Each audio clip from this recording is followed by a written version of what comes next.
Hey everybody, here David Barrett from Entertainment Getaway TV, and right before me is Troy Norman, a singing drummer who you have seen on stage with the Pups, who are playing right at Steak Old Deli tonight, and a band called Charm World with Bruce and Cynthia. So Charm World and the Pups, that's two bands that Troy's currently drumming in. And so that's Simon Ferocious with Hernan Pina,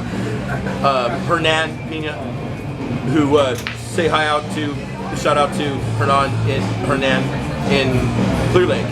And you also played drums for Elegant Trash and Lee Hoffman, right? Shout out to Lee. Yeah, Lee Hoffman, Solar Van Saturdays. We always have a lot of love and respect and support for Lee Hoffman.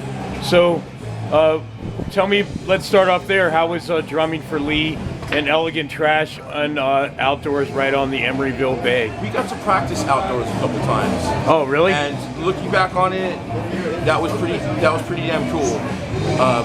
I enjoyed playing with the guitarists that he had. That's actually where I first got to work with John. So John and I got an understanding of one another, I guess, and it helped when it came to Pups, right?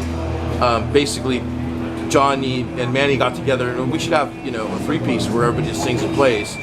And they hadn't actually sought me out yet, but I was on the minds of both of them, I guess, is their number one choice, and thus we formed the Pups, which I want to do more songs about canines. I want to do more songs about better human canine relations, right?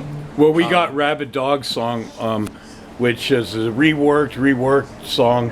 Well, it's just like Rabid Dogs Part 3 is really what it is. Yeah. If you want to call good tune, you guys will see and hear that on this very show. If you want to call the reggae Rabid Dogs, that's actually in the can and recorded in the soup kitchen. The Let Them Eat Soup. That song came from Clinton was playing with his band Ula Rock Steady. This is a good Clint story. So Clint's playing this band Ula Rock Steady, and I would show up and practice when we play, and he always just wanted to do this reggae stuff, which was killing me.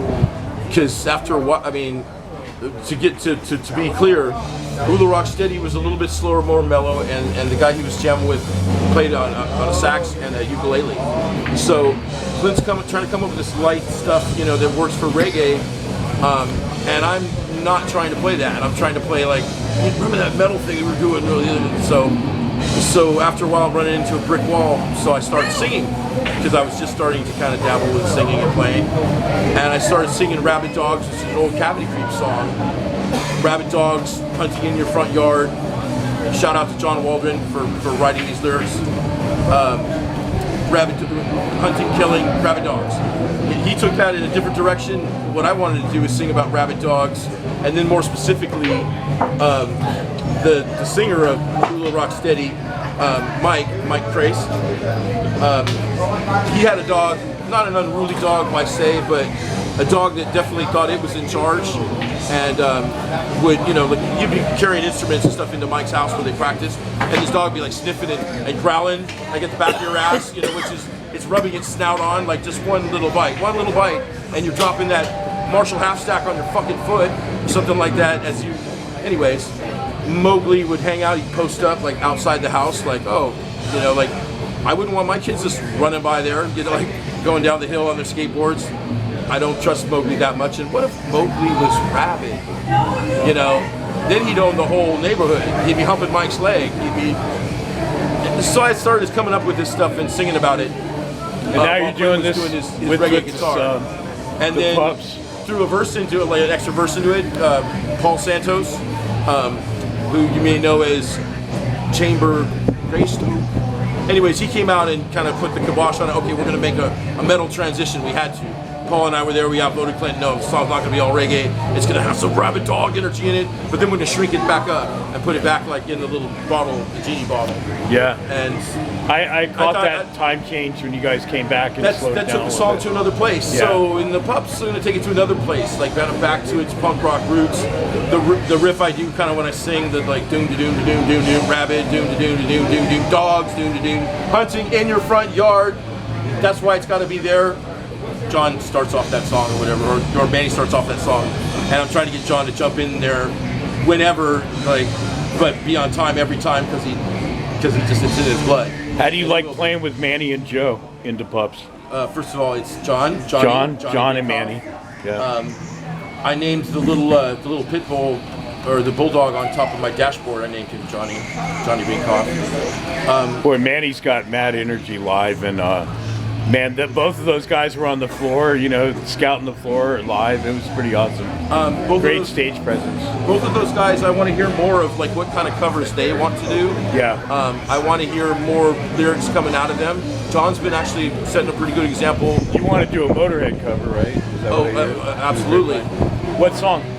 Dogs of War. Right on, that makes sense. So how do you like jamming with Cynthia and Bruce? I think the band sounds, I don't want to limit it to, but I hear REM sometimes, and there could be other things, but definitely REM. I don't know what you would call it. Bruce listens to REM. I mean, I actually don't much, and I'm not trying to say that there's anything bad about them. I just, they're one of the bands that has a pretty big catalog that I've never heard much of. I wonder whose influences, maybe the Pixies, I don't know. I mean, they were, there were some of these other bands that kind of were post-punkish, like they had grooves in them that sound punk. It's very different the rest from of the band the would Pups. be more poppy or new wavy gravy or just more laid back. Both of your bands, quite different sounds. One's a lot more mellow, one's way more aggressive. Yeah, so, yeah, exactly. Yeah, so you can see footage of Troy's other band, Charm World, and the Pups, and footage of him at Ska Dog Records performing with East Bay Soup Kitchen. There's footage of you on there with Soren, the bass player at the time. Right. And so give a good memory about the East Bay Soup Kitchen, your humble beginnings with Clint, El Sobrante. Let's take it back to those days and how the soup first formed. Okay, I got something to say on that. On New Year's Eve, I should have probably been on stage to sing the lines "Dead Dave Treese." This was the recent New Year's Eve show. Well, no, at CJ's. We got you on video there too. Bro. Clinton introduced, this guy, Dead Dave Treese, to the 3-hour late asshole or something who was me. And we all got to do some acid and went out to the farm on one of those, God Save the Farm shows. And it was a great night. It was a great, like, old school rock and roll kind of Detroit Rock City kind of thing. Who was the guy on the drums? Not Scott, but the guy on the hand drum. And who was that guy? That's Mike. Okay. Mike, yeah, he left the band. So he used to be in the band. Well, there's Mike Crace, who played sax, and Mike Crace could probably play any instrument. Who was the bass player that I remember from the beginning? Oh, well, Seth. Yeah, and then, so who was the guy on the bongo drum or whatever? That would be another Mike. And he was in the band too? Yes, he'd wear oftentimes he'd wear like a Trump headband, or it was a headband that had a big What was he playing in Soup? What was he, what? What did he play in Soup? Percussion. Okay, percussion. We often employ... You had an actual percussionist. Yeah, I'm such a lousy drummer, like every now and then we need other people to make the sound. Dude, the added percussion is killer. It is killer. I like that. It's killer, and like drummers out there, if somebody else joins your circle, it was cool to see Juan up there playing with Soup Kitchen. Yeah. Juan Ortega, the music producer extraordinaire from Trident Studios, Pacheco. Yeah. Maybe one day I will be, but right now their current drummers like holds it down, but yeah, what good shows? I see it coming. What good shows you remember over the years with East Bay Soup Kitchen, and some great shows with Charm World and the Pups. We could be talking all night, and I got to go to work. But what do you want to hear first? Soup Kitchen. Kitchen for a second. Okay. Let's see. Okay, I was listening to reggae earlier, so shout out to Eco Mouse and Currency King. We played a show we called the Mountain Fest or something, the Mountain Groove, or it's not Mountain Vibe. It was this other show at the top of this mountain, and I guess the guy was maybe trying to compete with Mountain Vibe because he went pretty much all out. He had a raffle. He had this campground that was at the top of this hill that was like a frisbee, like a frisbee golf spot. Had frisbee golf spots everywhere, places to camp, a big pool in the center of the thing that went like, it was like Oblivion looking down into this pool. And a friend of mine lost his wedding ring in it, and he was bummed. He was bummed. Dennis was very bummed because he was gonna get married, had his heart set on that, or maybe he had just gotten married. I can't remember the exact details, but his fiancee, soon-to-be lovely wife, takes all the pressure off, throws hers in the fucking pool, just like that, and I thought that was one of the most beautiful things I've ever saw between like husband and wife. I thought that was badass. But it gets better. Like we're playing. My sister came out. My sister-in-law, Cindy, came out. We're all. Soup Kitchen is already played or was playing when or right before we got on stage, a car rolled in, an SUV, like a Chevy Blazer or something like that, and they're with these Rastafari kind of camouflaged like terrorists, black folks, and a few white ones, but they all came in these like blazers, right? Like if you would have saw visible AK-47s or something like that, okay, we're gonna die for some, or be sold as hostages to let out some people that are incarcerated here in America. But no, they didn't have guns. They had instruments. Their currency king. And I've gone and seen a lot of reggae before. They just when we thought, okay, the pressure, we're gonna close the show. This band came on to close the show, and it's one thing to watch reggae, and it's another thing when the singer, Currency, right? He jumps off stage and he starts talking. He starts, like with mic in hand, he's going around and talking to everybody in the crowd, everybody that came. Yeah. And he'll go and he'll sing some of his songs, put his arm around you, and sing, and that's a whole different reggae experience. Like I think, like I wouldn't be surprised if Ika Mouse or any of those people have done it, but to have the guy like engage with you like that was beautiful. And he was talking about how currency, the stuff that man has, the stuff that nobody gets enough of these days, and it's going to get worse. Currency, like this, it's a technology. It's fake. This money that we have in our pockets and stuff like that. There's a lot of things to be rich in, and he says when you get down to it, when Troy, Bumbleclot, when you come right down to it, love is the real currency. Because if nobody loves you, not all the money in the world gonna do a damn thing, right? There you go. It's if you, like as Canned Heat said at one time, if you got just one good friend, like you're richer than a lot of people in this world. And well said, man. What other? So don't envy the money. Like, envy, look for job. The job will show you the way. Killer. We know you love Bad Brains, Slayer, and Devo. Yes. Okay, so. For the record, that's a big. So, what are your drummer influences on? Name 5 drummers that just do it for you, man. Shout out to. It was just the birthday of Alan the Human Metronome Myers from Devo. Yeah. Their drummer that they took with them and created probably the most with them. And of course, Earl Hudson from Bad Brains. Oh yeah. Oh. Yes. And Lombardo. Lombardo, Bostaff from Slayer. Bostaff Lombardo for just blazing a trail for how you played speed metal, death metal, and stuff like that, like on the drums. Lombardo's. People don't like me because I'm probably a big Lombardo fan. I try to, wade into almost every song. I hardly ever just jump into one. And all the guitarists are like, come in straight, man. Straight, like what the fuck is that? Straight, like straight sex? Is that straight?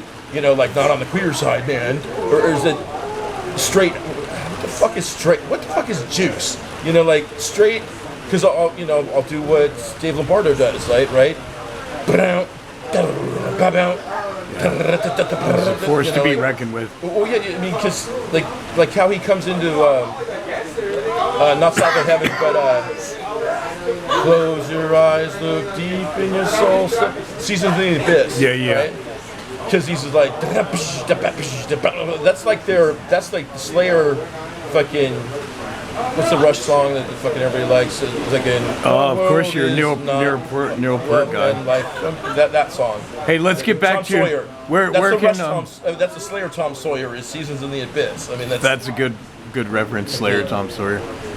Where can people hear tunes from the Pups and Charm World online?